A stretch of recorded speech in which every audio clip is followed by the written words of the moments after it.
Salam alaikum les gens, Bassem Vinicius 69200, en espérant que... Salut, c'est Na06 bis, on va regarder une story de Bassem et après je vous dirai mon avis. N'hésitez pas à mettre un pouce bleu, à vous abonner et bon visionnage. Ça va. La tête de mon père, j'ai mis mes lunettes parce que je saigne des yeux. J'ai saigné des yeux. Je me réveille, et on m'envoie des messages. Zemmour fait enlever le voile à une femme en direct. Pour te dire, hier on en parlait, pour te dire c'est quoi la valeur de ces hijbés de merde. Alors évidemment, moi je vais pas parler de Zemmour. S'il a eu le culot de demander ça à une femme voilée de notre religion musulmane, c'est que nous-mêmes, on a mis notre religion sur le trottoir. C'est incroyable mais vrai. Va faire ça à une religieuse juive. Tsahal, il te zigouille sur le champ. Va faire ça à une religieuse chrétienne. La tête de ma mère, tu t'approches pas. Tu t'approches pas vers elle. Très bien sûr. Tu sais, les utopistes et les clochards, ceux qui vont te dire, mais chacun fait ce qu'il veut. Ceux qui vont te dire, oh, Bassem, c'est un complot. Cette femme, elle a été payée par lui. C'est un complot. Ça, c'est ne pas voir la réalité en face et surtout refuser de prendre le taureau par les cornes. Merci à tous ces imams swag. Merci à tout l'islam swag de la Skyroulette. Merci à toute cette communauté de merde qui n'a jamais cessé de donner son cul. Merci à vous. Regardez, on en est arrivé là. Moi, tu vois, Zemmour, il croise un musulman comme moi avec tous les défauts que j'ai. Moi, je débat. Et j'insulte direct. Moi, pour débattre, je vais pas enlever un voile. Je lui sors mon zeub, moi, à lui. Quelle honte. Mais quelle honte, ces femmes de ma communauté. La vie de ma mère, la haine. Et le pire, évidemment. Qui c'était cette femme-là? Ah, c'était une Norvégienne ou une Suédoise? Une Maghrébine. Des musulmans en France, il y en a de toutes les communautés. On va chercher une Maghrébine à la télé. Message subliminal. Elle lui a dit, enlève ta cravate et je retire mon voile. Elle a retiré son voile. Il lui aurait dit, enlève ton pantalon que je te la mette, elle l'aurait fait. Voilà c'est quoi l'état. L'état de notre communauté aujourd'hui. Que vous le vouliez ou non, souillé, ridiculisé par les autres. Et tout vient de nous. C'est toute notre faute tout ça. Wallah c'est grave. Wallah c'est grave. Et quant à lui, je vous l'ai déjà dit, il fait des propositions, c'est un leurre ce mec. Vous voulez pas m'écouter. Il est là juste pour humilier. Et il le fait très bien. Il humilie la droite. Il nous humilie nous. Il le fait très bien. Il sort des lois qui n'auront jamais lieu d'être. Je veux retirer le permis à point. Mais sale merde. La sécurité routière. Les chiffres parlent. Il y a moins de morts sur les routes. Tu crois qu'ils vont ils vont enlever ton permis à point? Ils tiennent les gens comme ça. Ça fait tourner toute une économie.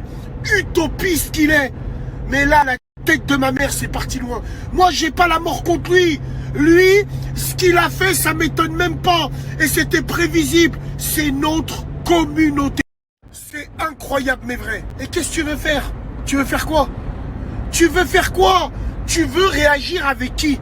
Normalement, qui sont les fers de lance de chez nous? Sont nos imams. Ah ouais, mais ils sont plus occupés à jouer de la guitare, à faire des lives avec leurs femmes, à mettre des casquettes Los Angeles Kings, à aller voir les jeunes et à leur parler de la merde. Sur la vie de ma mère, c'est grave. Le seul, on l'a évincé, le seul. Moi, ça me rend dingue. Ça me rend dingue. Qu'est-ce qu'on est devenu? Je vous déteste. Les yeux de ma mère, je vous hais. Les yeux de ma mère, je vous hais. Vous pouvez pas savoir comment. Comment on s'est fait avoir comme des bleus. Comme des bleus. Métissage, swag. Si tout tourne autour du Maghreb et des musulmans. Parce que nous, les Maghrébins, on est la seule communauté qui est prise en otage avec sa religion. On est les seuls. Et en France, à croire, on est les seuls représentatifs. Oui, les seuls représentatifs de cette religion. Parce que non, ils veulent éliminer les Maghrébins. Et ils sont tous ensemble pour éliminer les Maghrébins. Putain, sur la vie de ma mère, le symbole, la symbolique. La symbolique, tu peux pas savoir comment. Moi, j'ai un problème avec, par exemple, Habib Bourguiba. Malgré tout, Jarayahmou, président de la Tunisie à l'époque. Moi, j'ai un différend avec lui parce que quand il a été élu, quand il a marché dans la rue, la première chose qu'il a fait, c'est qu'il a enlevé le voile à une femme. En signe d'émancipation. C'est pour ça que je le hais. Bref, ça sert à rien d'en parler, d'en reparler. Je veux pas vos avis, je m'en bats les couilles. Il n'y a pas besoin d'avis, c'est un constat clair là. Laissons-la retirer. Je vous en prie. Personne ne m'imposera quoi Je que ce vous soit. en prie, mais je je vous décide. Allez-y. Il faut bien l'entendre. Hein. Et vous décidez. Je décide de l'enlever. Et vous décidez de l'enlever. Voilà. Très bien. Très bien, Voilà. madame. Non, vous l'enlevez pas là. Voilà. Voilà, très bien. Alors Voilà, très bien. Alors Et ben vous voyez là, vous respectez la laïcité. Non, non, si, je madame. me respecte Non, moi-même. non, je madame. Me respecte Non, moi-même. madame. Il y a Non, antipathie. Sachez une chose, sachez une chose. Le foulard ne fait pas la religion. Non, le foulard ne fait pas la religion. Je suis d'accord avec vous. Comme votre cravate, ça vous donne pas plus d'intelligence. Ah, absolument On est d'accord. d'accord. On est d'accord. Donc voilà. Mais ça n'a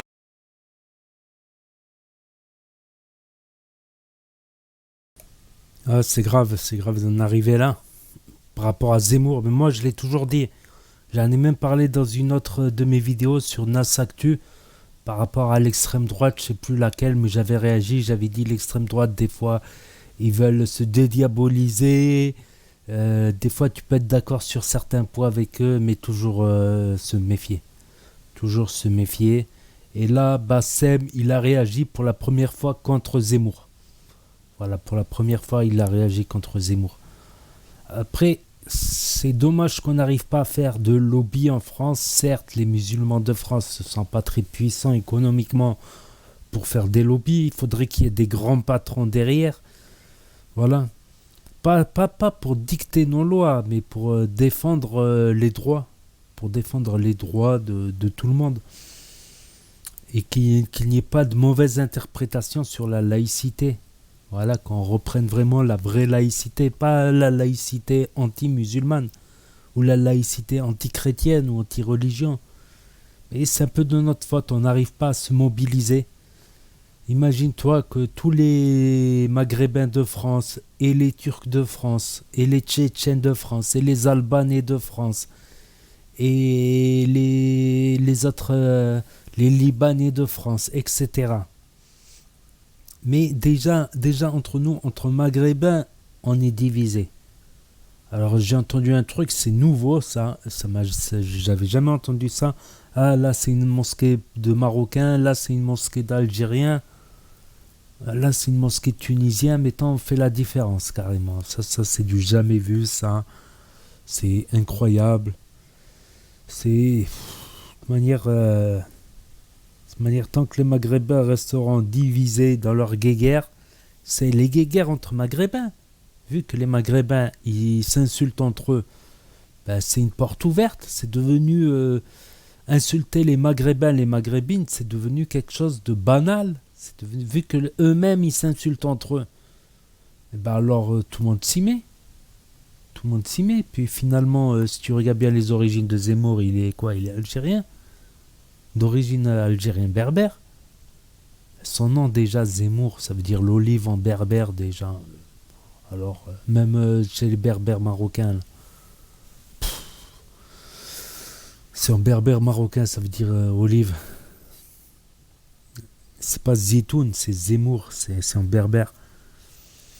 Donc je pense que voilà. Je pense que c'est dommage parce que si on est assez nombreux, il y a assez d'économie quand tu vois tous les Maghrébins qui ont des entreprises, tout ça, s'ils pouvaient se former en association, pas pour dicter les lois, pas pour dicter nos lois, mais pour éviter ce genre d'insultes, tout ça, avec des lobbies, bah, tu peux avoir des gros avocats, avec les gros avocats, bah, ils te défendent mieux que je sais pas qui. Voilà, on ne doit pas manquer de respect à la France, ok? La France qui est un pays très puissant, avec ses qualités et ses défauts, qu'il faut accepter comme ça. Tous les pays ont des qualités et des défauts. La France a d'énormes qualités, on ne doit pas manquer de respect à la France. Ça, j'ai appris ça, il m'a fallu du temps pour comprendre ça, mais je sais que j'ai réussi à le comprendre, que c'est un pays puissant aussi. Mais on n'a pas manqué de respect aux musulmans, que ce soit les musulmans turcs, les musulmans... Après, oui, il y a eu un problème avec certains qui se revendiquent de l'islam, des radicaux extrêmes, des radicaux armés qui se revendiquent de l'islam. Oui, c'est vrai. On peut pas dire que c'est des Suédois qui ont fait ça, les attentats, tout ça. On peut pas dire que c'est des Chinois. On peut pas dire ça. Mais voilà, on retourne beaucoup de musulmans. D'ailleurs, même les grandes écoles musulmanes condamnent ça. Voilà, condamnent ça de s'en prendre à des innocents, de rentrer dans un tel extrême. Beaucoup de gens le condamnent. Par contre, ils arrivent à recruter chez les gens, voilà, les gens un peu perdus, certains qui se revendiquent de l'islam, qui sont un peu perdus et qui tombent dans le lavage de cerveau, dans, comment on dit, la manipulation vers les extrêmes radicaux armés. Voilà, après quelqu'un qui pratique d'une façon très très dure mais qui dérange personne. Voilà, qui tient à son intégrité mais qui dérange personne. Pourquoi pas, tant qu'il fait de mal à personne. Voilà, qui prie chez lui comme il veut, qui prie même 20 fois par jour. Ça va pas me déranger, mais tant qu'il ne fait pas de mal à personne, voilà. Moi, j'expose mon propre avis. Et je pense qu'il faudrait qu'on s'organise, voilà, même en association voilà, comme ça, s'il y a des problèmes avec des gens comme Zemmour, BHL, Finkielkraut, avec des extrêmes du Rassemblement National, des trucs comme ça, qu'au moins il puisse y avoir des avocats du nom, pas des avocats comme ça pris un peu au hasard. Des avocats qui connaissent très très bien les lois françaises et... Ouais, moi j'ai toujours dit, le Front National, des fois, ils arrivent à te caresser dans le sens du poil. Voilà.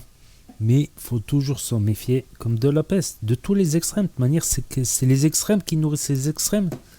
C'est les extrêmes musulmans qui nourrissent l'extrême droite européenne, qui elle-même, en faisant des déclarations et des insultes à l'islam, nourrissent les radicaux, nourrissent les ressentiments et donc nourrissent le clan des radicaux, qui à son tour va s'en prendre à des innocents européens, ce qui va nourrir les extrêmes radicaux, qui va encore plus insulter l'islam et les musulmans, ce qui va radicaliser certains musulmans, et ainsi de suite. C'est les extrêmes, c'est facile.